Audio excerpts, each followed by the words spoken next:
You're listening to the Flex Success podcast, where we teach you how to be less shit. I'm your co-host Lizzie, and this is Dean. We'll be covering all topics relating to health, fitness, and bodybuilding. Join us as we use our in-the-trenches experience and up-to-date science to provide you with information that you can actually use. If you like what we do, be sure to give us a like, follow, share, and tag us on social media.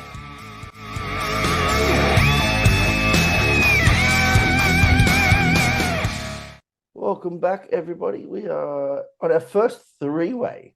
The first male three-way of the Flex Success podcast. If that doesn't perk you up ready for this, I don't know what will. I'm joined by Coach George and Coach Ryan. Yeah, I know, right? Like, what might happen? Who knows? We shall see. Boys, who's in the middle? That's the thing. Who gets the rough end of the stick? Literally. In my world, George, you are currently a bottom, and Ryan and I are both tops. So I think you might be on the spit, my friend. I've had to take one for the team. It is what it is. Don't say I'm not a team player. You won't take one. You'll be taking two. This is the thing.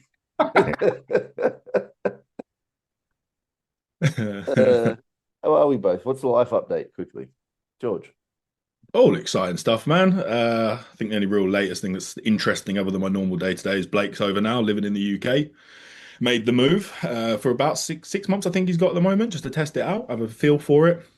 But yeah, apart from that, dude, it's all pretty standard, very, very consistent, normal living, which I'm happy about. Man, I was talking to Cooper the other day. I was like, "Oh, look, keep a lookout for Blake." I'm like, "He's an absolute legend, blah blah." And he goes, "Oh," and then I said something. I said, he's moved to that area for this gym," and he's like, "He sounds like a good guy." And I'm like, "He's basically Cooper in a wheelchair, like, so you'll like him, you know." Yeah, dude. Doesn't miss a beat, bro. Is so anal about everything. I love it. That gym is wild. I'm like, man, it's too much. Like, it's too good, you know. Mm. Far too much choice. The equipment is fantastic. Just it's a 3-hour drive. Yeah. Is he living in Rotherham or close? Yeah, dude. He's about a 20-minute drive from the gym. So he literally everything was just like, pulled together and just made, orchestrated around Ultraflex. His entire trip. That's so good. Beautiful area to live. To my Aussie listeners, there are very few spots in the UK that you maybe want to avoid. The further up north you go, the more of them you find. Yeah. Even I remember when I went up to see Cooper, he was like, "Dude, don't come into Rotherham. I'll come pick you up." I was like, "Okay, sure. Sounds great." What about you, Ryan, mate? What's going on? Not much, I guess, mate. Being launched by you guys. I guess my prep starts pretty damn soon, right? Within the next this 6 weeks or so, something around them realms of where, yeah. I feel like this time of year for me is like all kicked off all of a sudden. It's like, I had Ethan and then like 2 weeks out for Perth shows pretty much now for Australia, and then Big Louis like in the sort of like, just sub 10 weeks phase for the UK, and then there'll be you in the 20 weeks, and it's all kicking off now. So what shows are you picking, Ryan? Have you got any big ones, like any name shows that you're going to do? So the one, like the main focus is Denmark. I believe it's the 14th of November, that show. I'll have to do a regional. It won't be semi-fat under Dean, but it'll be like 8 weeks from the regional till the pro qual. And that because I did that time of year because there's like a week on the bounce. There's like Denmark, Germany, Poland, Spain, and maybe Portugal after. So can do Denmark and then kind of choose from there, really. Be awesome. That'd be fucking cool. Love a good national run. I'm just going to choose places that I want to go and visit. Yeah. Like, nah, you don't want to do that one, Ryan. I've been there before. Right, that show looks a bit shit, dude. Nah, it won't be good quality. But yeah, so that should be pretty good. But yeah.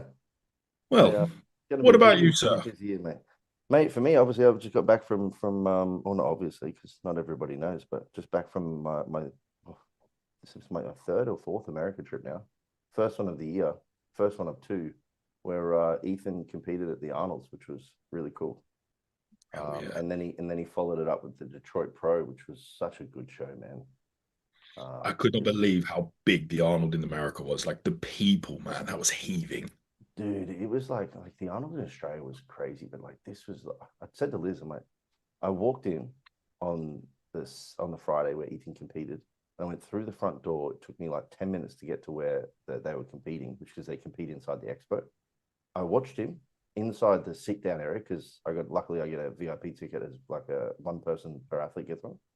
Yep. And then we left, and I never went back.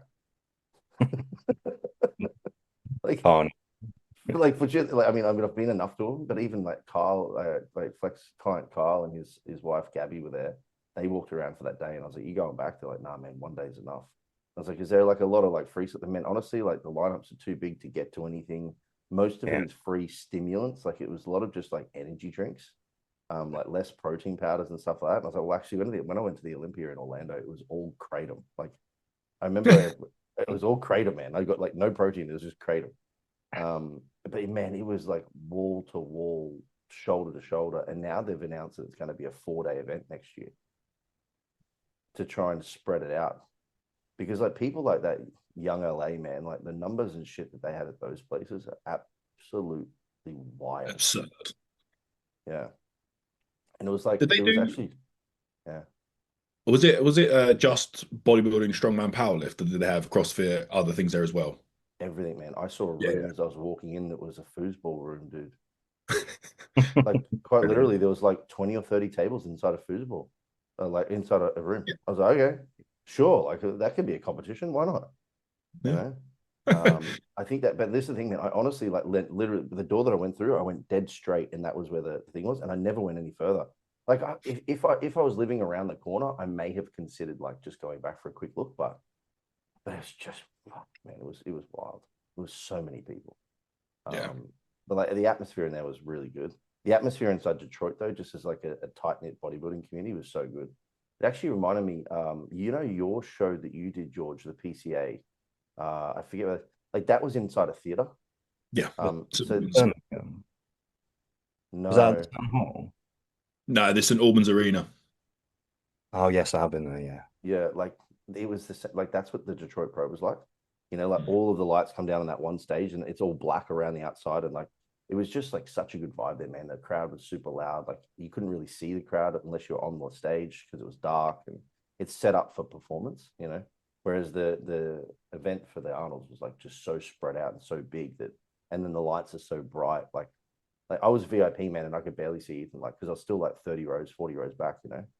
Jesus. Because everyone was sitting in there for hours beforehand. Like I got there 30 minutes before I think he was supposed to be on there, and I basically had to stand at the back. So, That's wild. That's absolutely wild.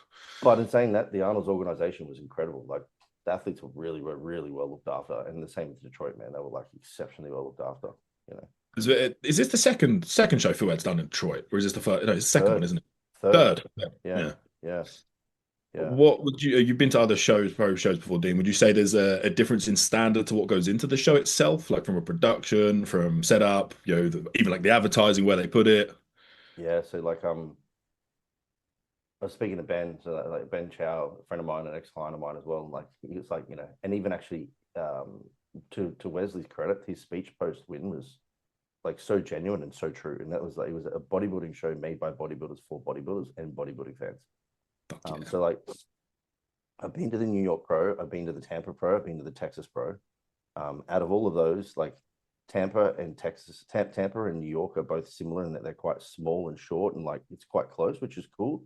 But there's a lot going on the stage, you know. Yeah. And then even getting to and from the stage for athletes, it's like it's not too bad. It's inside hotels, you know. Texas is awesome because it's a massive shed. It's kind of like being in a big event. And there's lots of space, but it's fucking cold. But again, like huge LED screens and like it's good for this sort of stuff. But man, for that show was like, and the whole cruise show, they held a room for they did weigh-ins at 10 a.m. for one. So for classic guys, fantastic.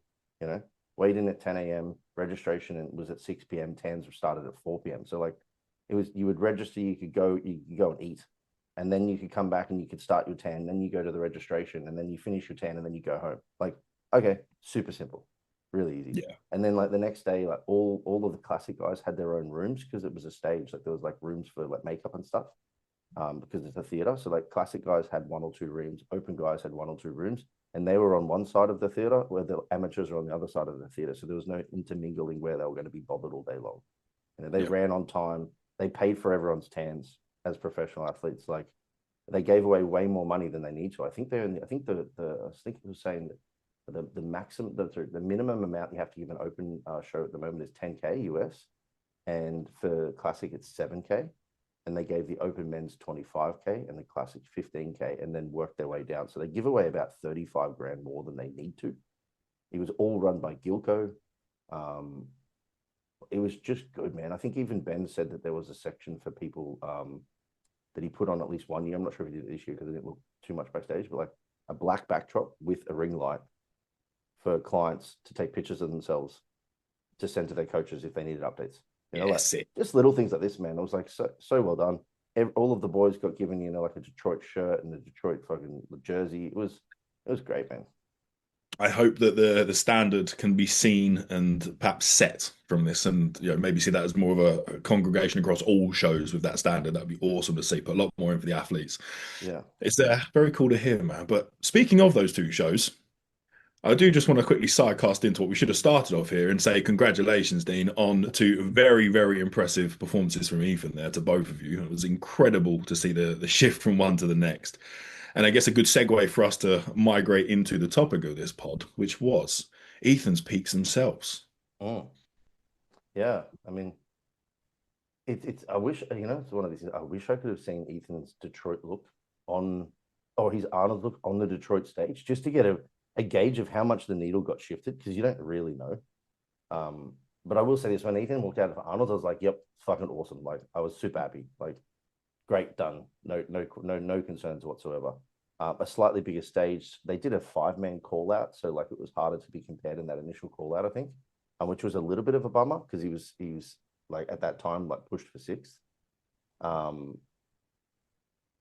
But then on the stage for Detroit, man, it was like as soon as he walked out, I think I remember just kind of laughing, just kind of, oh, that's nasty, man. Like it was just the only word I could use was just granite. Like that's all I could say, man. It just kept saying it was just granite, man. Like, you know, like, it was super hard. Everything was cinched into like every spot. Like, you know, his glute ham tie-in was like a sharp diamond.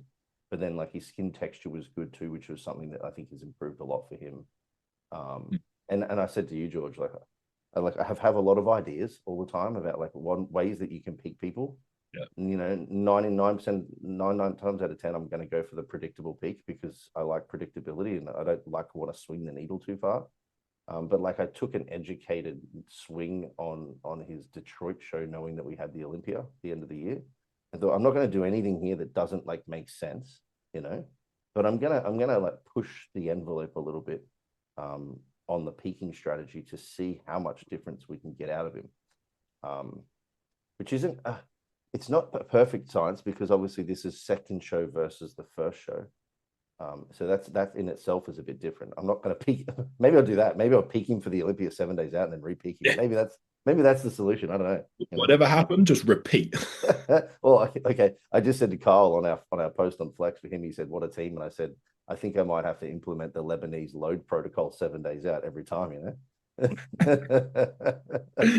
It's been a very good peak when he comes out and the coach himself is like, "Oh," there's an initial bit of positive shock.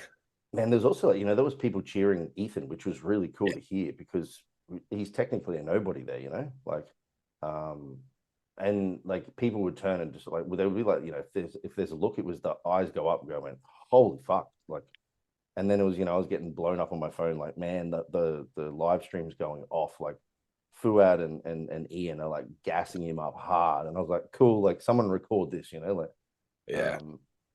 And then we had dinner with those guys at the end, and they both just went, oh, by the way, like Ethan, I think that may be the best peak I think I've ever seen. Like the hardness, the fullness, the dryness, the presentation, the tan, the color, like it was fucking awesome.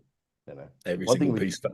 One thing we learned very quickly with him though is like now that I've had the chance, because this is the amazing thing about having Gilco too, is that he came out and he had 2 exact videos. He had prejudging like first showing, and then he had his routine. And I put them together. As I said to him, he goes, "Oh, did I look better in the night or worse?"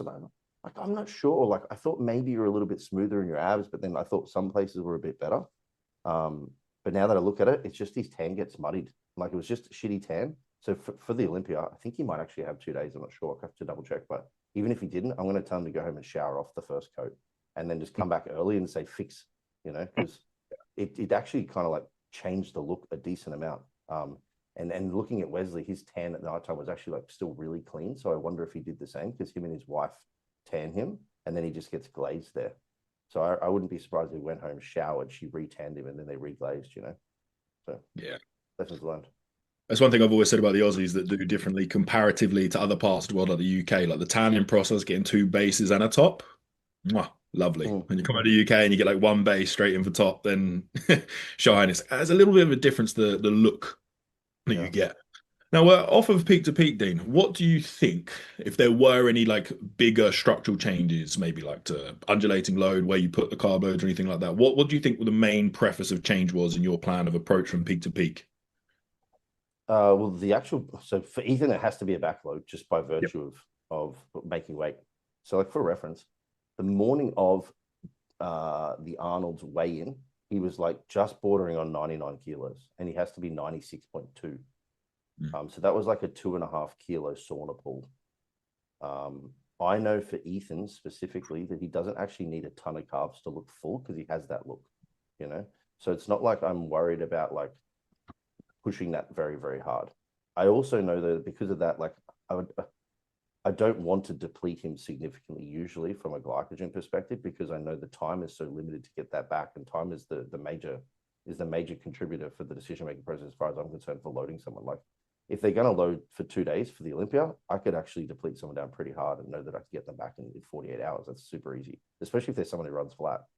But for him, because I know I don't have to load him too hard, I'm like, I'd rather just keep food pretty consistent, and then pull fluid. But that was the number for it. It was like 2.5 kilos that came off the morning of the show, morning of weigh-in. Sorry, I think it was 98.7, I think. But then for the Detroit show, we actually did run some depletion, and he was like 97.2. So we only had to pull a kilo of fluid. So that was one big difference. Is not as big of a fluid shift, and also a bigger glycogen shift. So that by virtue meant that the load had to be larger. I actually don't think he had a fullness issue at the Arnold's. So I knew I didn't really need to like push his fullness that much. I just knew I needed to catch whatever we took away. Yeah. But then I would say, like, as a general scheme, and we're going to release a YouTube video on this too, like I really biased like what I would classify as like a very like androgenic week and like less of a like fluid retentive week. Like it was very much pushed towards fluid going out, androgens going up, anything that potentially may have fluid coming out. So it was just like really pushed towards hardness, and then trying to load him harder so that he got just as full but technically was drier. And that was essentially exactly what happened. Were the approaches alongside those processes, like trying to shift some of the diuresis, keep the fluid off, drive a bit more of an androgen look, were they consistent to what you'd normally manipulate? A little bit of a push on typical variables you play with, or was it a bit more of a different setup coming in? Was there anything new done? No, there was certainly some news. Like we've in the past, like for his peaks in America, he pretty much only ran Anavar as an oral. That was it. We always kept GH in. I tested no GH post America in November to see how long it took for his look to change. And for Ethan, it's about 5 days. Like he looks awesome on it. And he still continues to look awesome, like no matter what. But after about 5 days, he actually started to look flatter. And I was like, oh, okay, cool. There's a moment where this dips off for him that's quite noticeable. He also, like for a lot of my guys now, I'm like after shows that just don't bother pinning for 2 weeks. Like give yourself a bit of a break, you know, like I mean, it's nice not to pin. So he hadn't done that. I was like, okay, like there's some data for me there. You know? So the major difference here was like for the Arnold's, GH stayed in the entire time. And oil stayed in all the way up until basically 3 days out, because I just don't like people to pin close to shows from an inflammation perspective. So one bad shot is all it takes. Yeah, you know, so it's like a safety mechanism, not because there's anything hormonally going on. And then that preppy had a tiny little bit of stannering, like it was like 30 megs a day. So then basically because Detroit was like 8 to 9 days after the Arnold's, I was like, as soon as you finish Arnold's, there's going to be no more shots. So number one, we're going to like slowly let test dip down and let that aromatization dip down a little bit. That might be just enough to shift that needle, just a small margin. No AI is being used or anything like that. All right, cool. That's box number one, moving towards like androgenicity, you know? And then box number two was like, all right, we've got Stanner up our sleeve. Let's escalate that. And we escalate that quite significantly. I pulled out Anavar and just went reasonably hard on Stanner for the whole week. And then 2 days out, he stopped taking GH. So it was like enough just to shift that needle a small margin without him running flat. They were the two major changes. So like no oils for like say 10 days, and a sort of heavy reliance on the things that we know acutely drive up, intramuscular nitrogen retention and sodium retention, being, orals. That was the biggest change. Otherwise, though, like fluid and like potassium, sodium, fluid intake, they were all like pretty much like the same. Yeah. There's margins of difference, but not enough to shift the needle. Do you find that with a peak, electrolyte balance plays much more of a role in a consistent look than it does manipulating carbs in a different way or loading someone in a different way? As in, like, if you keep it consistent, then there's more predictability for Yeah, them. it's more reliable for the look to be there on stage in terms of where you want them in dryness and hardness. Yeah, especially because, like, you've got so many other factors to play with. You can, and like the only fluid manipulation I'll typically do, like, it would be like I might either push fluid up within the same time frame the day before, or I might pull it the day before. Either way, it's going to be, I'm going to try and take normal diuresis and let it continue and then become dehydrated, or I'm going to force diuresis by going overhydrated. I think those are pretty predictable. But I think, like, if you keep things consistent for those, like, you can pull the lever of the other ones and get a quicker response usually. Even the use of diuretics, that didn't change. Like, and that's like very, very, very, very light aldactone use. Like for Ethan, it's like barely even a sprinkles. It might be 1 or 2 days of 25 megs twice a day. Like, it's not. It's literally like, let's keep it there for like the interest of consistency of fluid excretion, not really to try and push it to like significant loss. But yeah, that was the major. And then, like I said, a bit of a depletion. We actually only did one depletion workout realistically. I was going to run 2. So I did one 3 days out. Ethan trains legs 2 days out, but very light, but not most people. But his legs look fucking awesome, like, regardless. So he did, like, when I say train legs, it's 2 sets of extensions, 2 sets of hamstring curls, and usually 1 or 2 sets of like a leg press, Yeah. So he did that session. So the first day of like super low carb, which was like sub 100, 80 grams of carbs just from basically veggies, and a bit of fruit. That day we did like a 32 set giant set type sort of approach, proper depletion, upper body. Yes. Then he did legs. And then by the time he woke up the morning of like weigh-in, I was like, you're nearly at weight. Like, I don't really want, and he was still a bit sore. I was like, I don't really want to gas. So we ended up doing a very light, like you could classify as like a sensitization workout. So just a little bit of pressing, a little bit of pulling. It was like 50% of the volume of what he did previous. And I was like, let's just use this to burn some fuel prior to the sauna to then also prepare you for the carb load. So that session was really kind of like insignificant in the grand scheme of things. So he really only had one major depletion workout, but it was pretty. I did it with him. Even I felt flat at the end of it, man. I was like, I mean, but you practically look 6 weeks out all year round anyway, so that's valid. And I eat less when I'm away usually, so I was actually technically flatter, So absolutely. the depletion workout was like 4 exercises a back, 4 sets, 15 reps, back to back, nonstop, like that kind of a setup,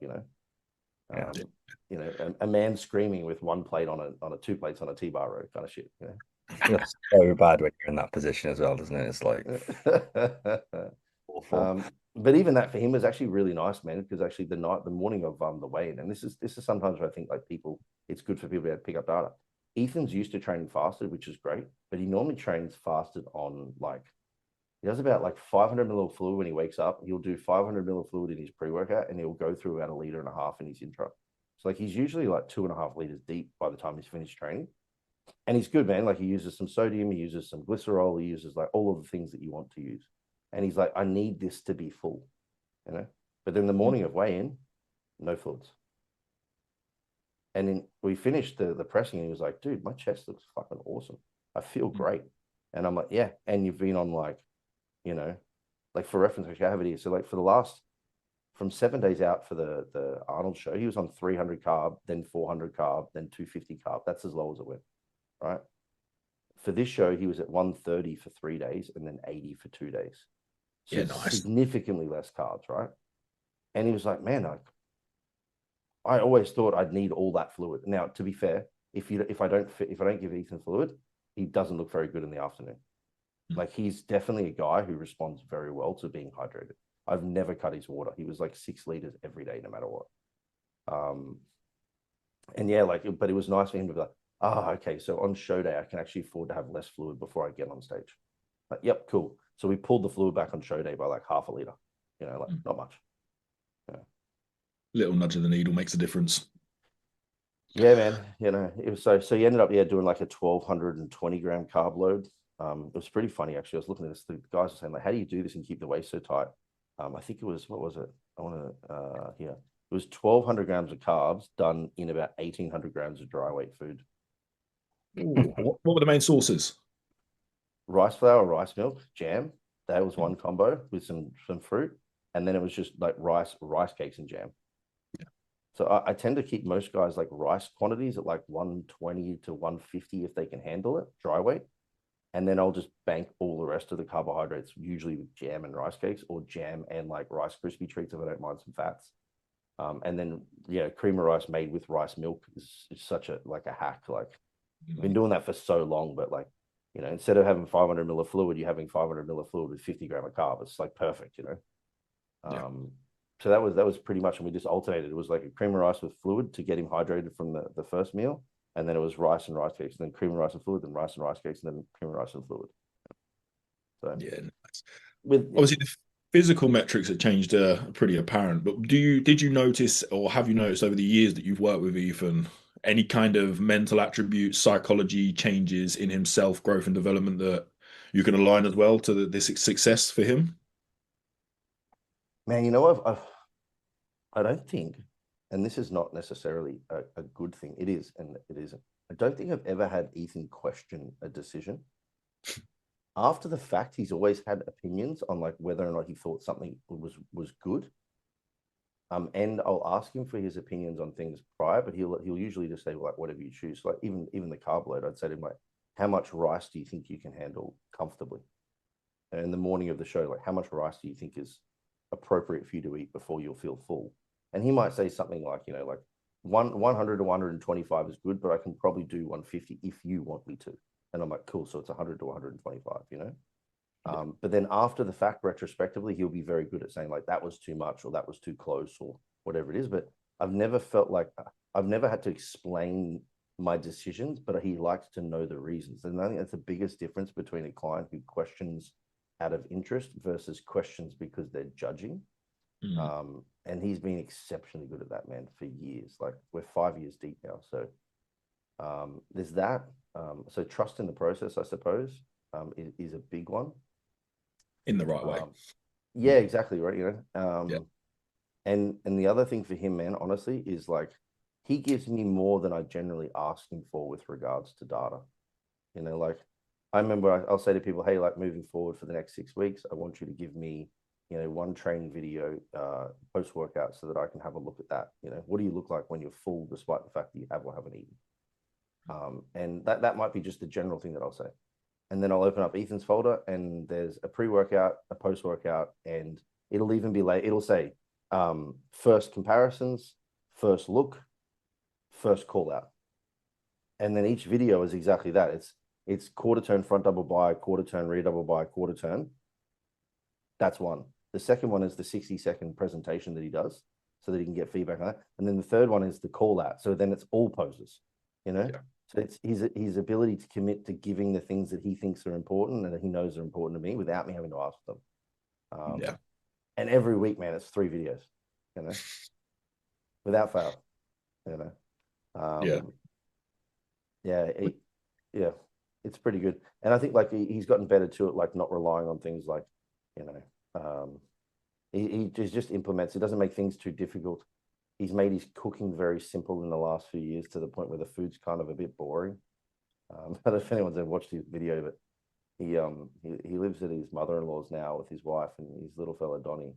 And because he's like such he's so like cautious of not getting in the way of people, that he's pretty much set up a kitchen in the garage with a fridge, and so he can just go in there and cook his stuff and not bother anyone.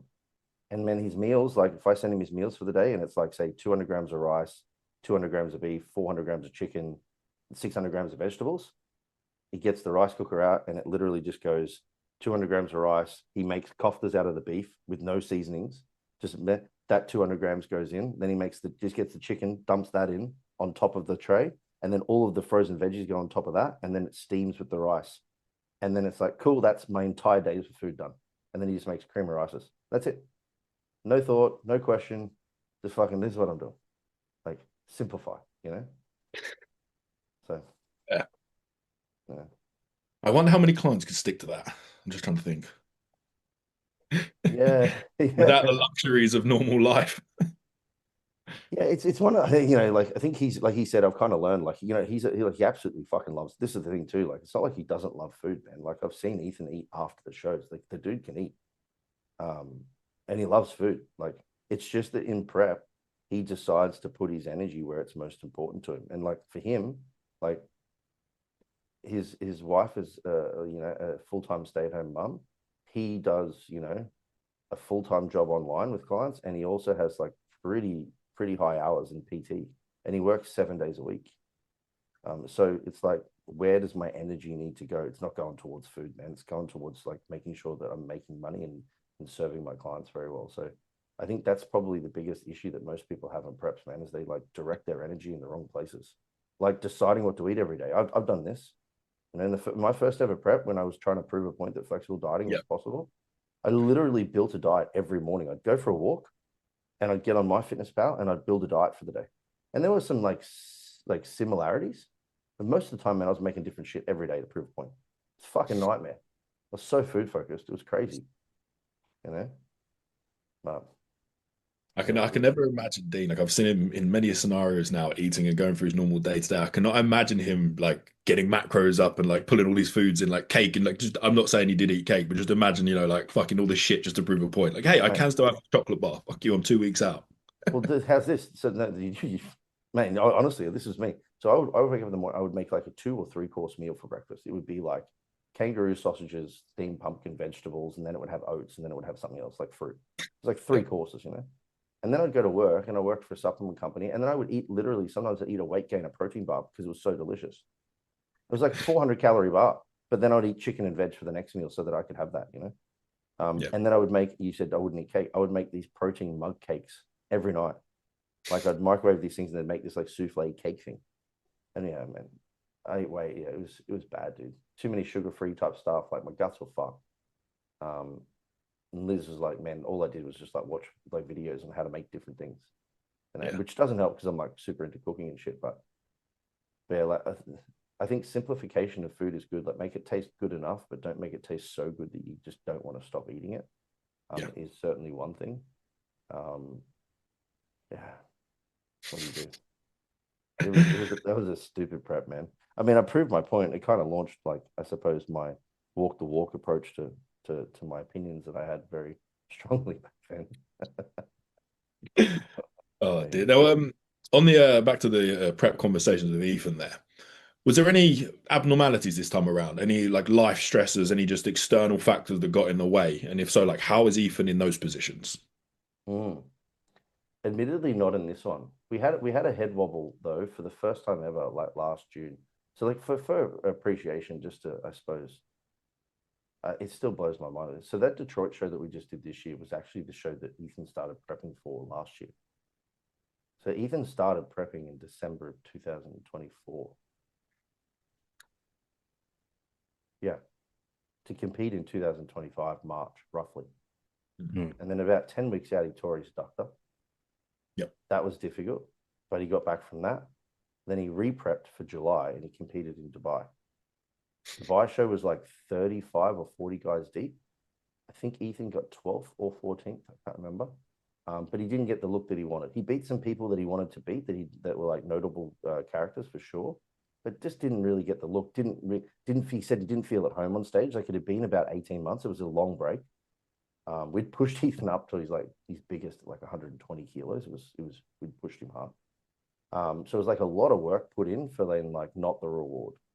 Mm. Then he took a little bit of a break, like a couple of weeks, and then he was going to prep for August, and he was going to go to America and do the August shows where Cam and Ryan were over there with me as well, and Matty O'Reilly, and that was his first head wobble where I think he was like really just uncertain, like felt lost, really just didn't get the result he wanted to, and found it really difficult. We actually said, hey man, like just go away for 4 weeks, 5 weeks, just do whatever you got to do just to sort of feel okay. And then he was like, I remember having called him in August. He's like, I'm ready. Like I'm missing seeing you guys there, and I'm ready to go again. And then it was basically like, I want to compete in November. I was like, all right. And I think it was like 12 weeks.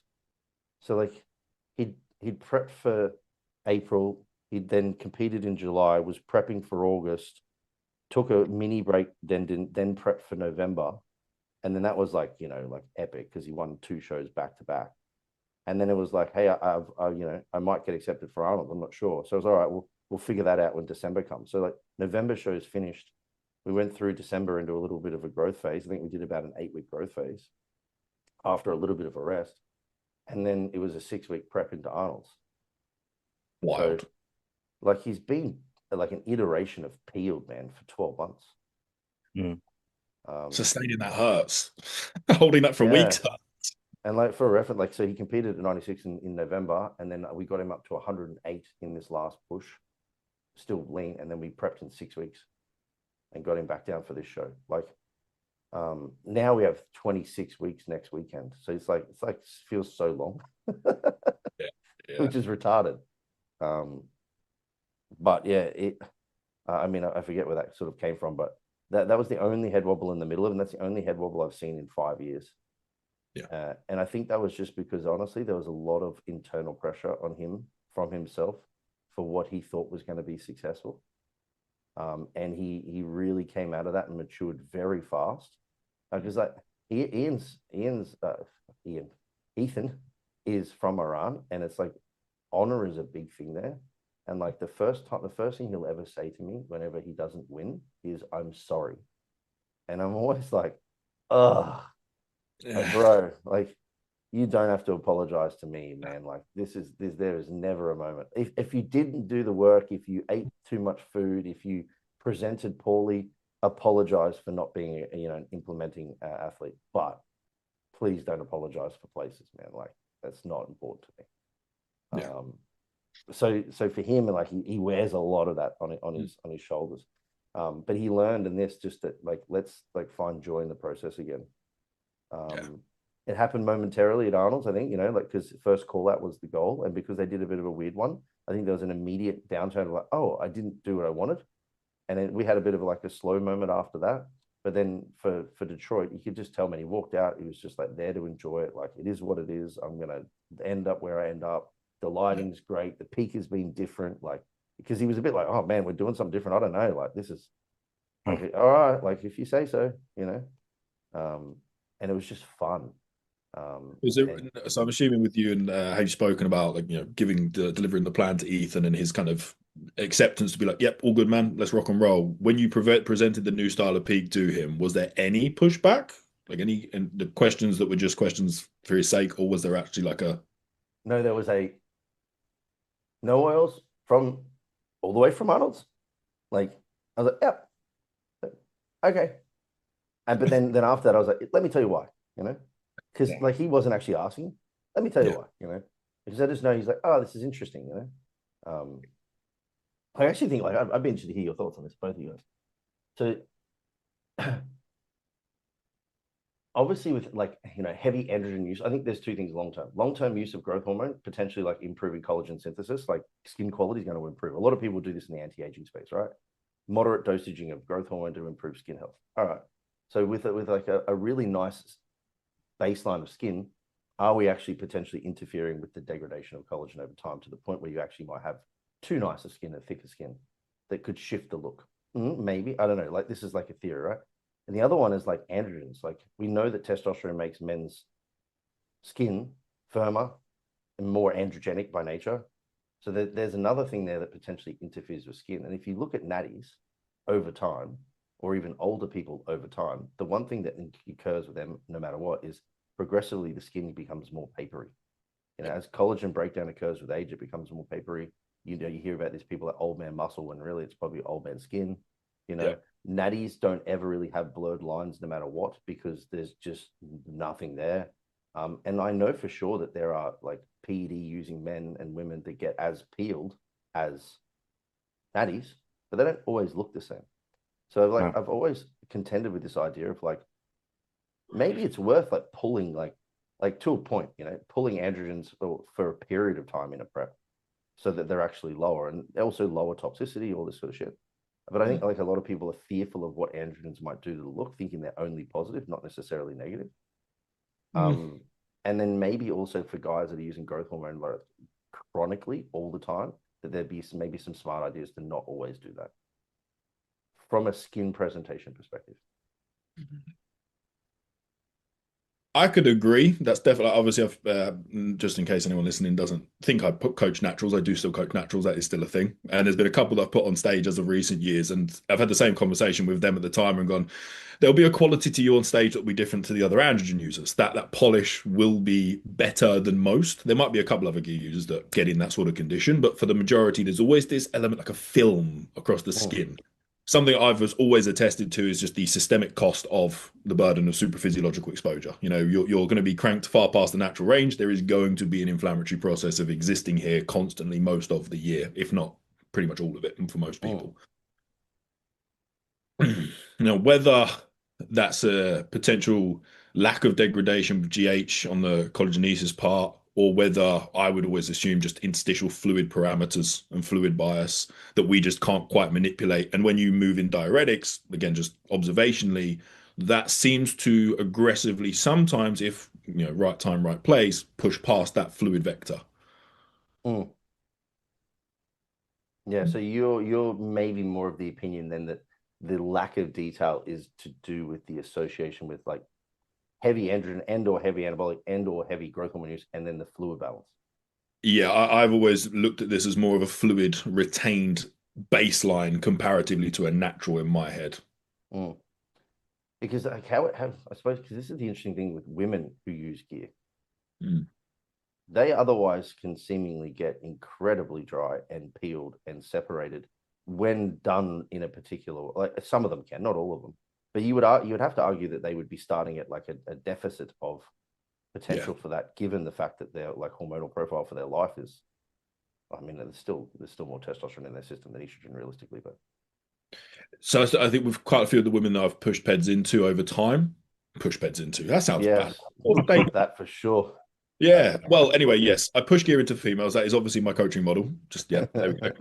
No, but any of my females that have used, I think there is an inflection in some that I put down simply to, of course, androgen sensitive and the degree of dosing that is too much being crossed quite quickly, and that just because the data might look like, oh, okay, we could probably go 35 to 70 meg a week, not every woman looks good on 70 meg. There's immediately I see a trade-off in that like over-geared look that comes from a stress fluid-like response, which I would associate exactly the same to males in that sense. If you're pushing drugs far too hard, the same as the off season, we're going to get that change. 100%. Yeah. I agree with that. Yeah. Man, as a side shoot, like I of recent times have actually like had quite a few guys where we've been testing upper limits of exposures. And it's wild how quickly it can change. Yeah. Like some people I've had that I know can tolerate, like, to give average numbers, it might be like, either an absolute number of like they've tested 2.8 grams, and the moment they've gone to 3, like sleep shit, recovery's worse. And it's like it's a matter of 200 milligrams, right? And then similarly, even like maybe some of them are ratios, like more about like, about 15 milligrams per kilogram seems to be about their limit. And there's this theory of like, obviously more is more until it's not. And like these numbers are actually so good to find, because once you figure them out, man, it's like, oh, you actually don't have to take more drugs, bro. Like this is good. You take There's less no and get more. bigger. It takes away something I find in psychology with an athlete as well, which is but what if more could do more? But once you found that line, it's now a case of no, dude, there's nothing past this point that's actually lucrative, sexy, or that you want. So now it creates a very cool conversation with this person, and you can be a much more accurate in how, keeping that stress response back. And I have it all the time with athletes that are like, oh, can I push a little bit more? Can I push a little bit more? The younger mindsets that don't have a grasp on this. And it's a hard lesson to learn. It's a very hard lesson to learn. You push that up and then you go, oh, I look shit now. Fuck. My sleep's horrible. My digestion's gone to shit. I feel horrible in the head mentally. Click of a finger. Yeah. It does happen rapidly. It is always within that 1 to 200 milligrams difference as well. How drastic is it for me? Like it will literally fly in, acid reflux, cannot finish food, feel completely awful instantly within like a week. The old school yeah. test that everyone used to get when they push their test too high, they just start feeling shit from their immune system. So yeah, Yeah, the only time that ever happened to me was when I banged all of my entire weekly drugs in on one day, which was a model I did 1 year. I was like, nah, fuck this. I'm just going to do it. I literally on a Sunday, I'd just sit there and be like, all right, here's the weekly dose. But like, I didn't really get side effects. I just, fair enough. yeah, I don't I get get the it. other thread pulling back on that skin comment there, Dean, as well. With the kind of semi-permeable membranes we see between skin, dermis, epidermis, subcutaneous, intramuscular, for me, it's just that conversation of we know these drugs are pulling fluid, and we know that fluid has these behaviors that we can't necessarily predict, or well, we can predict, but can't necessarily control once it's going one way or it's going the other. We don't really have drugs that can separate fluid holding in certain spaces. So if we are upregulated in fluid compared to the natural, we'd also always assume there's going to be some more fluid passing through these spaces. Mm, yeah. Yeah. I also think sometimes like this is probably another classic case of like considering a chronic issue with an acute fix, which is never the thing. Like, I've heard these people go, oh, it makes perfect sense about why fish makes the thin skin. It's because of the change in collagen consumption. I'm like, what, for 6 weeks? Like, like 6 weeks ain't doing shit to 6 years worth of consumption, like, and I know this is the case of, and to be fair, like, even if you then break down the changes that were made for Ethan, it was largely fluid shifts because of that change in androgen load to like relative like aromatizable drugs to the growth hormone, et cetera, et cetera. So yeah, I mean, the only thing I think is like long-term exposure to androgens, maybe like a little bit leathery skin, but then there's also a lot of like really old dudes that are still papery thin when they get on stage at 50. So if it's probably not really. Amateur Olympia in Vegas, the Masters every fucking time, dude. They storm everyone and they've just got this gnarly look that is just old man skin. It's the only way to summarize it. We need a collagen breakdown product. Yeah, everyone taking GHK and everything now. It might actually be a problem.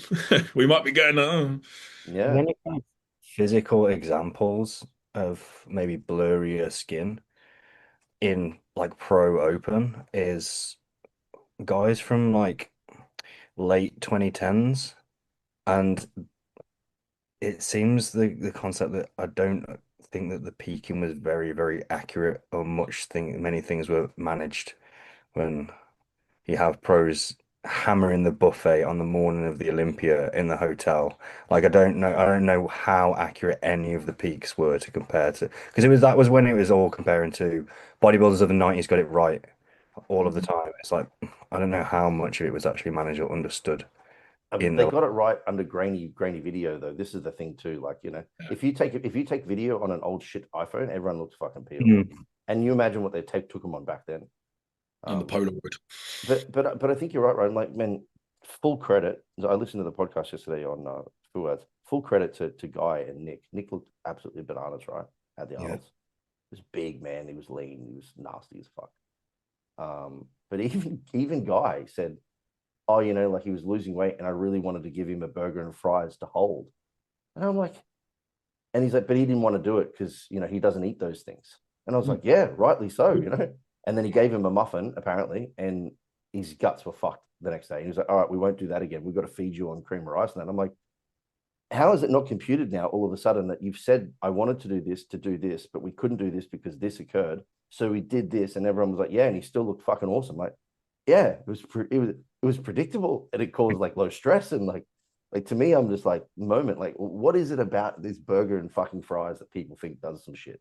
I don't There know. was Well, I do. Sodium retention, like And the when maybe psychology shift. that too. mm, Yeah. when the last show that Logan Franklin won, he was on Fiat's podcast, and they were talking about like the sheer condition he gets into. And there's a lot of other athletes I've seen talk about him on different podcasts, and they attest to it. Like his food is the most boring food you will ever see.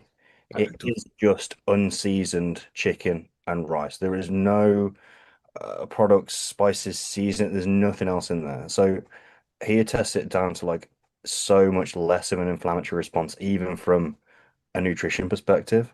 Mm. I also think probably for him because like Tua's locked in. Yeah, Most of the top end coaches that are known, I would say like excel in the art of coaching more so in the science or the skill of coaching. Obviously, it's a skill, but what I mean by this is they're not necessarily looking at numbers. They're quite literally saying, eat this food send me pictures, and they know that foods seem to have an effect. Like even if I've watched videos on Hani Rambo before, like he's specifically telling people, hey, I want you to have 300 grams of russet potatoes and 200 grams of sweet potato, because he knows that 300-200 combo is about this amount of carbs, and it's also potassium dominance. All right, cool. And I'm going to get you to use this over the counter like diuretic, because I know that this is going to ship this full here. So he knows, like, if you're using specific foods, that this is what he's doing. Like, and there's like a real skill and art to that. But I think if you can have someone like Logan, and then you have a coach that also does this, hey, do this. As soon as you shift the food, the look changes, because there's no other competing factors. You know, otherwise you end up with, like, you know, us fucking fools working with amateurs for a moment where they're eating 5 different things every meal, and you're like, but I also want to like load you on this, but then I've got to account for this, and you're like doing this mathematical equation, you know, on a spreadsheet, which I do, admittedly, and it's like, it would have been so much easier if you just ate chicken, rice, this, and this, you know. Yeah. So I wonder if that's even it. It's the predictability actually goes up really, really high for someone like Logan, because there's nothing to account for. Yeah. And the longer you've done it for, eating like that, even throughout off season, like it would be immediate if anything changed visually. Yeah, Australians going to America to peak is a bad idea. Oh, dude, it's so fucking funny. When I went out there, I was peeking behind the curtain. I kept getting in trouble and told off by them because I was like, I need to see my athlete. Fuck you. Kept looking back there. There's pizza boxes. There's cheesecake from the Cheesecake Factory, and like all these blokes are fucking yamming food in. So 2010s, 90s? No, it's still happening last year. Like it's still happening. They were in there backstage yamming food, loads of transfer. I even mean more like, I'm like, my guys get there like, hey dude, can I have some rice cakes? Like, yeah, of course you can. Like, they're not that bad. All right, sweet. And then they've got 3 different flavored rice cakes. Like, all right, sweet. And then it's like, oh dude, have you seen this? It's like this sugar-free barbecue sauce. I'm like, yeah, the serving size is 5 grams. So that's why it's 0 calories. It's not 0 calories, you know. Oh, and they have like all of these like sugar-free flavored fucking powders that I can put in drinks. Can I have these? I'm just like, mate, like, eat that shit up. Like, by all means, like, I get the excitement of it, you know. Like when I go there, I eat different flavored English muffins because they make delicious flavored English muffins. But that's what I mean by the nightmare, is that they become like, it becomes this opportunity, like, oh my god, I got to try all this fun. Nut butter, and it's like white chocolate pretzel nut butter. You know, just get some beetroot. I'll never forget. I went to America. Joe from Physique Collective and I, Joe Jeffrey, went to America, and we were staying with Jared Fella, and he's like, do you want me to get you some fruit and veg and stuff like that? I'll get you some American stuff. Like, yeah, go for it. We arrive at the house, man, and he bought us beetroot. Like, cool, done. I opened this fucking jar up. It wasn't just beetroot. It was beetroot in high fructose corn syrup. Why? Why is my beetroot swimming in sugar? It's ridiculous, man. The way the artificial colors, flavorings, preservatives, all of the other additional shit that goes into the food. I even with Blake, like when we go to the Olympia, even chicken breast is sometimes a bit like funny. We've got to go careful because just changing from this chicken in Australia to America seems to upset his stomach sometimes. It's ridiculous. Every time I go to the US, like I'll eat the same food, my exact same plan. My stomach is in bits, completely way different. Especially if you have bread. The bread is not bread over there. No. I actually don't think I've ever bought bread over there, because they don't even do bakeries, you know. The only time I did was I had a client's show, and he lived in Lexington in Virginia, so just looked like a small, real nice town. And there was a beautiful little bakery called Seasons Yield, and we'd go there and get a fresh baked sourdough, and that was the only time the bread was good. Okay. Yeah, they don't do bakeries very well there. They don't even do butchers that well there either, funnily enough. But they do very good cereal aisles. Even then, you know what? You know what I got when I got there? Cheerios. Like, I'm getting the same cereal that I normally eat. It's just delicious. Like, I'm not fucking around with this, whatever. No, Lucky Charms for loading. Just pure glycogen. Dude. I mean, if you're gonna eat them dry, I guess. They're like little marshmallows, eh? Yeah, they're great for Blake, man. We just dry cereal, just chomp away. Yeah, I mean, they're like popcorn, so it doesn't surprise me. I bought Lizard popcorn there that's cheese and caramel flavor. Oh, that's a sweet savory mix. Yeah, we'll see how they go. What type of cheese? Man, it was a good trip. The next one will be back over there again in September, which is going to be epic. Hopefully, man. Like, I have every expectation that I should have more than one there for the pro boys, and then the amateurs is already shaping up to have at least 4 or 5 guys on my books are interested in doing the amateurs. So because you're in Vegas. Yeah. Sick. So we'll have like there's man. I think I counted the other day with Liz. There's got to be at least 10 of us so far. I think. So Yeah. Who's going to be competing out there? Oh, well, obviously Blake's doing the Olympia. My end. yeah, A couple of people spoke to me about coming out. Ben Adams wants to come on board to prep for the amateur as well. I'll see if I can convince a few more of them. We'll have a nice squad. I know a we couple should, of the boys are coming to watch anyway, like a couple of my guys, clients. yeah. I think it's like John wants to go back. So we Yeah. got man. He goes, I want to go back and also want to meet you finally because last time I fucking went to Australia, he was in Portugal, idiot. Yeah. Swimming in Madeira, not a bad place to be. I was like, mate, you should be there, not here. Don't worry. Um, so it's Wait, so gonna you've be never seen John in exciting. the flesh? Nah, man, nah. Dude, he's so big. I know he's big Yeah, in pictures, but when you see, I looked him walk through the door in Vegas and was like, what the fuck? yeah, man, he's looking Man, good, dude. It's like 95 at the moment. He's looking. It's gonna actually, you know what? Season 8 is shaping up to be very good in Australia. There's some good kids getting on stage, and it's going to be actually a really because normally season 8 is not quite as big, but um, well, it still very doesn't. very interested to see how it goes. And then season 6 is going to be wild too. Yeah, that's always my big one. Yeah, I mean, I'm going to have a couple of my guys going head to head. That's for sure. That's such a cool thing. I enjoy that. Gets me excited. Yeah. Except hopefully we should shift them up. Dave will end up in supers this year, which will be cool. And then Ryan Ackerman will be back in the under 100s, but much heavier. Keen for that. It'll be fun. So, Very keen for that. anything else, boys, of interest to talk about today? Trying to think if there's any more questions I had regarding Ethan's peak. No, there wasn't anything else I really wanted to dive into. You got any other questions, Ryan? Just whether you'll take like the approach that you've taken from this last peak and decide to do that into Olympia, take the gamble there or not. Well, I guess the question is it a gamble? I'm more than likely, yeah. No, but this is the thing. It's gonna be different because he's gonna be different himself. Yeah. Like my expectation is that he'll probably get in about a 4 week like little chill phase at the moment, and then if we did a 12 week push up on that, that'll be 16 weeks. That'll give him 10 weeks out, which will be about right, I think, for him. Maybe it'll be like a 10-ish week push up. So we're nearly doubling the push up, and he made changes in his lats and his arms in that 6 week push up. And that's pretty much what they've said to him in this last. Bill at the last show just said to him, thicker lats. Tyler at his show before that said bigger arms, thicker lats. Bill this time, he said to him arms, and he went, no, man, like your arms are a strength, but they're not a problem. So, all right. So we'll have at least a 10 week push up. So he's going to be a little bit larger. It depends on, I suppose, on like what his weight is and what that does. I think we definitely for him have to push him towards being as hard as nails.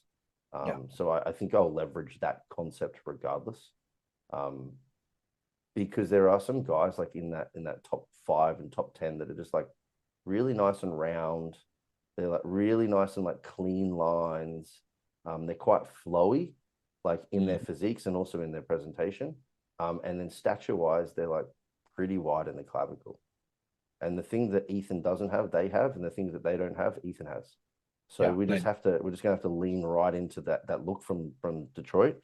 I mean, it's a harsh reality. People said to him, like, man, you could not have presented anything better for what you are right now. Like, it's only just so much to say you stood next to a dude who's like 6 foot fucking 2 and whatever height he is and is very classic. Like, what could you do? And I think there'll be a similarity to that in the Olympia. So yes, is the short answer. I'll be certainly pushing more towards that approach than the next one. The question will be, because it's a one and done show, will be like, how far? Like, are we satisfied with what we did, or do we like? I mean, but like, can it be just repeated? I don't know. Like, we'll see. Hopefully, knowing Ethan, it probably can be, bro. Like, to be honest, like the peaks that I did for the 2 American shows plus this last peak before the Detroit were within like probably 5% of being the same. Yeah. When I look at the data and I look at what I did with water, what I looked at, like what his weight was the morning of, what his weight was after every meal, how long after it took him to rehydrate back to baseline post sauna, all of these things, they were all like within striking distance. Like even I have a note like here, it was like target weight AMs when I said this, and then target weight at 6 p.m. They were all within like half a kilo. Yeah. So, and I also think it'll give Ethan confidence too. Like, we're going to run the same protocol. Maybe it's not exactly the same, but the concept of that protocol will be the same. Depletion load, pushing towards like fluid loss as a dominance for the last like 7 to 10 days. Yeah. Yeah. Interesting. Also makes for he'll probably, I can't remember, he'll probably get there like 2 weeks out knowing him, so he'll be like super relaxed as well. Yeah, that was one thing for him. His digestion really slowed down when he went over to America the first time. Like he entered America like say 97.5 kilos, and then by like 4 days out, he was like 100 kilos. I was like, what the fuck's going on? I was like, yeah, you're sleeping when you're normally pooping, and you're pooping when you're normally sleeping, you know? So like, it's just got to figure it out. Yeah. Just give it some time, you know? Yeah. It takes a little while for that circadian rhythm to sort of shift across. That's going to be the interesting one for the amateurs, because I've got a couple of guys that are like, hey man, can I do the nationals still? It's like, it can be done. It's just a matter of like seeing how we just don't know what's going to happen to you when you land. Like, so yeah, there may have to be some flex success suppository protocols put in play for fucking with Dill, we had that problem last year, man. Oh yeah. So nearly took out a Mobico sponsorship at that point. So yeah, what do you do? Well, on that note, I think it's a very appropriate time to wrap up on the most appropriate thing of the poddy. The would you rather? Yes, I'm nervous. Now, a little bit close to the mark, but Dean, would you, and Ryan as well, I'll get your input on this. Would you rather Down syndrome be contagious, or whenever someone sings Sweet Caroline, that every time the ba happens, the entire population of the planet loses 1 point of IQ? Oh, there's a lot of weddings when that's played in the UK, man. I don't think. Oh, really? IQ would be very high after a week. Is it your own IQ also goes down? It's everyone's, just the entire population. How contagious? I'm going to say sexually transmitted. Oh, God. Okay. Okay, interesting. Would you? Do you know what though? So, like, man, honestly, is like a crime if you would pass that on or cause somebody. Like, but do you think about how joyous the world would be? Oh yeah, I agree. To be perfectly honest, like we're either asked, this is really the question: do we want a world of complete and utter joy every day? Yeah. And concerningly, if it's sexually transmitted, hypersexuality too, like well, like that's gonna like go rampant real fast, or are we gonna potentially end up just with like a really dumb society? I choose at some point the society is going to be stupid, right? Like, and then those stupid people breed with more stupid people. If we're talking about the IQ dropping, I'm going joyous society, man. I think. Yeah, joyous. Me too. By mile. Imagine you see your friend for a week and they've got sick, and the next time you see them, it's just your same friend, but they've caught Down syndrome. It'd be very strange.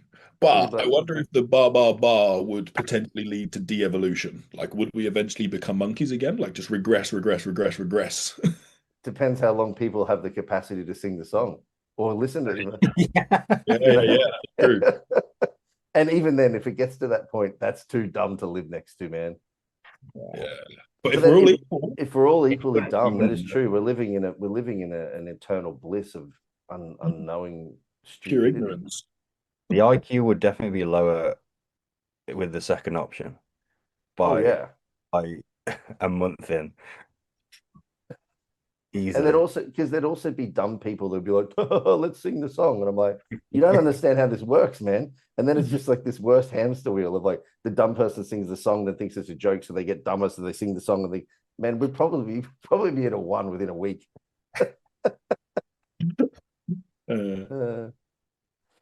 Nice. Yeah, not a good song either. No, I don't know. Maybe it is. Why is it so popular at weddings in the UK? To wrap this up, classic old school UK song. Well, I think it's like kind of low IQ. Anything that's kind of It's a low IQ song, exactly. Yeah. When if there's anything that you can be at a football game with a beer in your hand and go boom, boom, boom, like something like anything like that over here in the UK is a national treasure. That is true. Plot twist: we don't see any change with the bar side of things, and we actually come to the conclusion that we are already there. Mm. Yeah, that would be sad. Anyway, boys, thanks for coming on. Thanks, listeners. If you like this pod, as always, give us a like, a share, a thumbs up, a 5-star review, all that jazz. That's great. Peace. Peace.